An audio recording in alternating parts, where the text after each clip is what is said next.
Hello and welcome to this channel. I hope you enjoy this story. I'm going to try and upload each day. The Phantom Colours of Stonebridge Manor. Part 1. The Arrival. It was a crisp autumn afternoon when Emily and Michael, a newlywed couple, arrived at Stonebridge Manor. The grand old estate loomed before them, its towering spires and ivy-covered walls casting long shadows over the cobblestone driveway. The couple had fallen in love with the manor's old-world charm and had been eager to start their new life together in this picturesque setting. As they stepped out of their car and approached the massive front doors, Emily couldn't help but shiver. She had always been drawn to the mystique of historic homes, but there was something about Stonebridge Manor that sent a chill down her spine. Michael, however, dismissed her unease as mere jitters from the move. Inside, the manor was a maze of ornate rooms, antique furniture, and faded tapestries.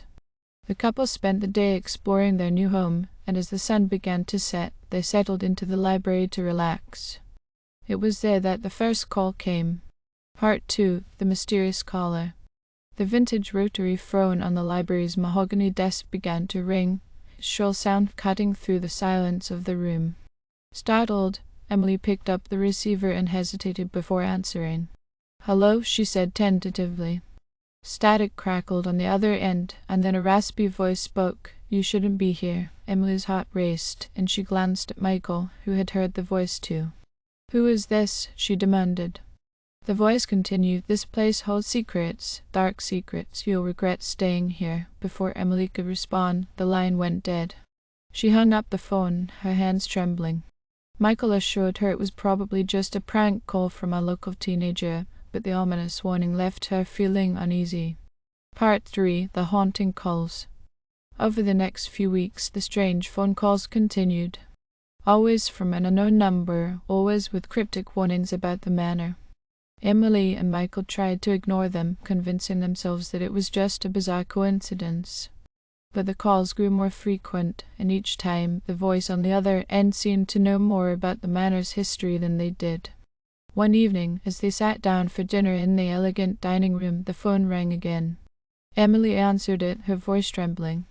This time, the voice on the other end spoke with a chilling familiarity about the manor's previous owners, their names, their tragedies, their secrets. Emily and Michael were baffled. How could anyone know so much about the manor's history? They decided to investigate, delving into the manor's archives and speaking with locals about its past. What they discovered sent shivers down their spines. Part 4. The Dark History. Stonebridge Manor had a dark history, indeed. It had been built in the 19th century by the enigmatic Pembroke family, who were known for their reclusive nature and their obsession with the occult.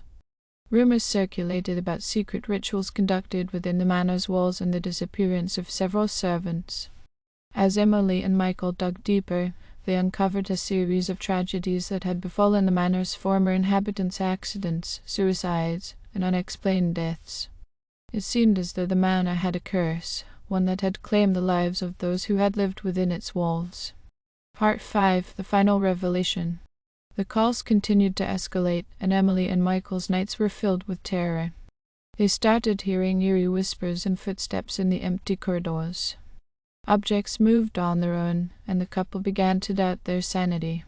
One fateful night, Emily answered the phone to find the voice on the other end more frantic than before. "Get out of the manor," it cried.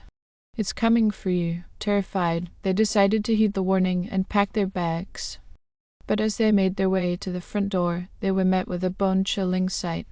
The ghosts of the manor's previous owners stood before them, their faces twisted in agony, their eyes hollow and accusing.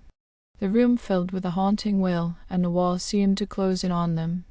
The couple ran through the maze-like corridors, but there was no escape.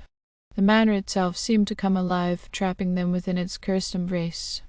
As the first rays of dawn broke through the windows, the phone rang one final time. Emily picked it up, tears streaming down her face. The voice on the other end whispered, "You were warned." And then, in an instant, Stonebridge Manor fell silent, its dark history swallowing Emily and Michael whole, their fate sealed by the phantom colours of the grand old estate. Thank you for listening. I hope you enjoyed the story. Don't forget to like and subscribe. Thank you.